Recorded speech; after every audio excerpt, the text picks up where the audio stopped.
Doctor Babasaheb Ambedkar यांनी भारताच्या वेगवेगळ्या डिपार्टमेंट्समध्ये खूप त्यांचं मोठं योगदान आहे आणि त्यामुळे त्यांना आपण आधुनिक भारताचे शिल्पकार असं सुद्धा आपण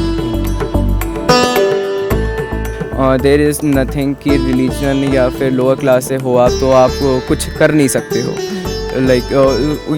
he was a perfect example कि आप किस जगह से आते हो ये मैटर नहीं करता, आप कैसे हो ये मैटर करता है। आपकी थिंकिंग अगर अच्छी है तो आप कहीं से भी आओ तो आप सक्सेस ले सकते हो। अगर वो नहीं होते तो कॉन्स्टिट्यूशन नहीं होता इंडिया में, इतनी फ्रीडम और इतना स्मूथ वे नहीं होता definitely. Knowledge is a weapon.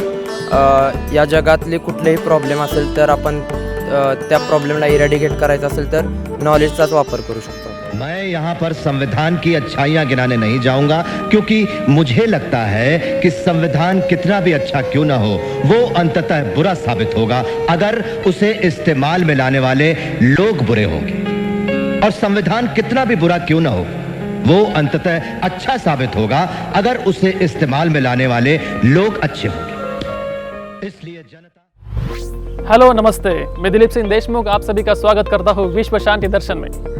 Doctor Bhimrao Ramoji Ambedkar, जिन्हें हम सब डॉक्टर बाबा साहेब अंबेडकर के नाम से जानते हैं, जिन्हें हम सब father of the Indian constitution भी कहते हैं।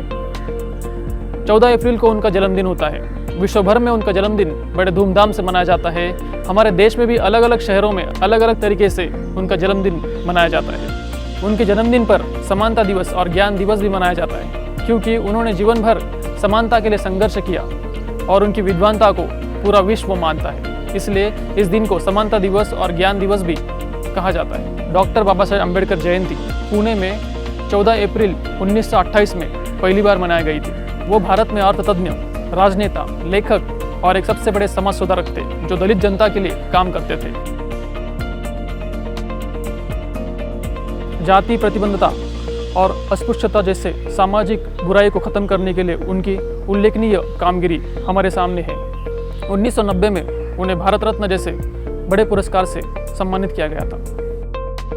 तो चलिए इसी के साथ आज का प्रोग्राम शुरू करते हैं। मन की बात दिलीप सिंह के साथ।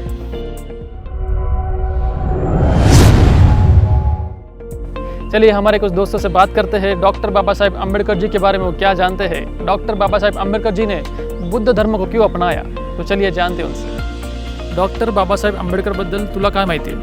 Dr. Bhimrao Ambedkar, full name was Bhimrao Ramoji Ambedkar. He was the first Indian to have a PhD from outside, from foreign economics. Doctor Babasaheb Ambedkar आपल्या देशातले खूप शिक्षित व्यक्ती असं आपण म्हणू शकतो त्यांना, आणि जे मायनॉरिटीज आहेत, जे खालच्या जाती आहेत आपल्या देशातल्या, त्यांना त्यांनी बेसिक ह्युमन राईट्स मिळवून दिले. He also got the Bharat Ratna award, but the sad thing is that he was died in 1956, but on his name the award was given to him in 1990, that the Bharat Ratna award. Doctor Babasaheb Ambedkar हे भारतीय constitution, आपलं Indian constitution आहे त्याचे जे father आहेत त्यांनी आपलं Indian constitution design केलं. उनकी आज भी उनकी मोटिवेशन से काफ़ी लोग जो दलित समाज या फिर लोअर कम्युनिटी से आते हैं वो बहुत ज़्यादा मोटिवेट होते हैं उन्हीं की वजह से। अपने स्टडी का उन्होंने किस तरह से इस्तेमाल किया भारतीय संविधान में? Because of his knowledge, as you know, Mahatma Gandhi said, pen is my Titan's sword. He used his knowledge to represent and uplift the Dalit all over the world. And not even the Dalit, all the other minority also felt as even they could stand against the world who consider them as a minority and did not give them the rights they deserve. त्यांनी Elphinstone कॉलेजमध्ये admission घेणारे आपले जे पहिले व्यक्ती होते खालच्या जातीतले, आणि त्यानंतर मग फॉरेन युनिव्हर्सिटीमधून इकॉनॉमिक्सची PhD घेणारे सुद्धा ते पहिले विद्यार्थी होते. मग पूर्ण आपल्या अभ्यासाच्या जोरावर त्यांनी हे सगळं मिळवून दिलं. डॉक्टर बाबा साहेब अम्बेडकर खुद एक दलित और महार समाज के थे, तो उसके कारण उन्हें क्या क्या परेशानियाँ उठानी पड़ी? जब वो स्कूल में जाते थे तो उनको पानी नहीं दिया जाता था, उनको दूसरों के साथ बैठने नहीं दिया जाता था. So he faced many problems. And for example जब वो स्कूल में जाते थे उनको पानी पीना अलाउड नहीं था. सो जो वॉचमैन थे वो उनके पास जाते थे, वॉचमैन उनको पानी निकाल के देते थे एंड फिर वो दूर से ही वो पानी पीते थे. कभी अगर वॉचमैन नहीं आते थे तो उनको पानी भी नहीं दिया जाता था. So these are the kinds of problem he faced. एक टाइम था कि डॉक्टर बाबा साहेब अम्बेडकर जी को स्कूल में परेशान किया जाता था, उन्हें एक अलग थलग बिठाया जाता था, उन्हें पीने के लिए पानी भी नहीं दिया जाता था. पर आज का टाइम ऐसा है कि प्रिंसिपल के सर के ऊपर उनका फ़ोटो लगाया जाता है। ये बस शिक्षा के माध्यम से होता है। आप जितनी पढ़ाई करोगे, जितने शिक्षित होगे, उतना ही ऊंचा आपका दर्जा होगा। दलित समाज के लिए, अस्पृश्य समाज के लिए उन्होंने क्या काम किया? अस्पृश्य समाजासाठी त्यावेळी म्हणजे अस्पृश्य या शब्दातच लिहिलं आहे की अनटचॅबिलिटी, म्हणजे एखाद्या व्यक्तीला टच करणे वगैरे हे जे राईट्स आहेत हे त्यांनी मिळवून दिले की म्हणजे सगळी ह्युमन्स आहेत. He uplifted the Dalits. In many schools, the Dalits were not allowed, and in many schools and temples, many Dalits were not allowed to, sit with the other students and other people. आणि दुसरं म्हणजे त्या काळात असं होतं की पाणी जे होतं त्याच्यावर मोठ्या जातीचे लोक होते ते स्वतःचा कंट्रोल मिळवत होते आणि मग त्यांनी अस्पृश्य जातींना त्या पाण्याच्या साठ्यापासून लांब ठेवलेलं, मंदिरात येण्यापासून लांब ठेवलेलं. मग हे सगळे राईट्स जे आहेत, एका ह्युमनचे जे बेसिक राईट्स आहेत ते त्यांनी सगळे त्यांना मिळवून दिले. And his struggle really forms a motivational story for the children of the today's youth. Doctor Babasaheb आंबेडकरांनी बुद्ध धर्माचा स्वीकार का केला? Although he shifted his religion, at the first he was Hindu. Buddha धर्माचा स्वीकार त्यांनी या कारणासाठी केला की जे हिंदू धर्म होता तो पूर्ण म्हणजे जातीयवाद जे आपण म्हणतो त्यावेळी जातीयवाद खूप पीकला होता आणि उच्च जाती, नीच जाती असे खूप प्रकार होते त्यावेळी.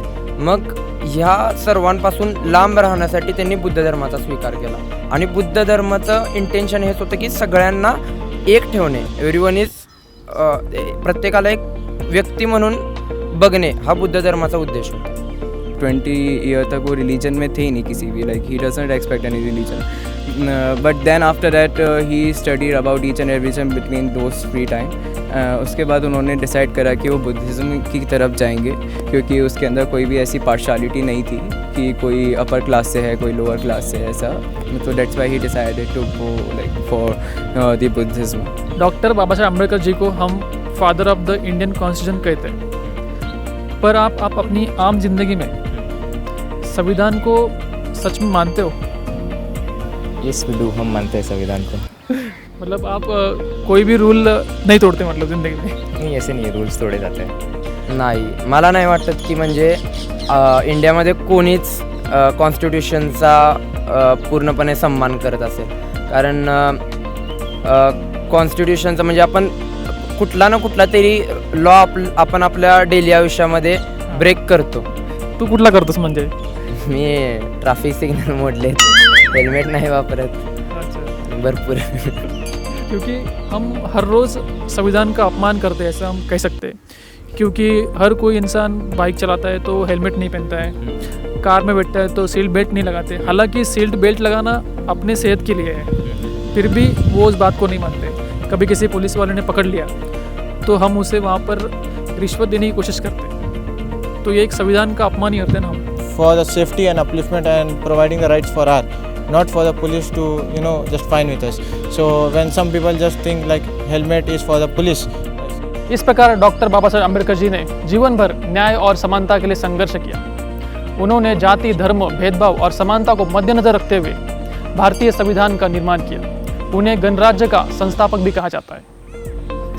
विश्व शांति दर्शन की ओर से आप सभी को डॉक्टर बाबा साहेब अम्बेडकर जी की जयंती की शुभकामनाएं देता हूँ. जय भीम.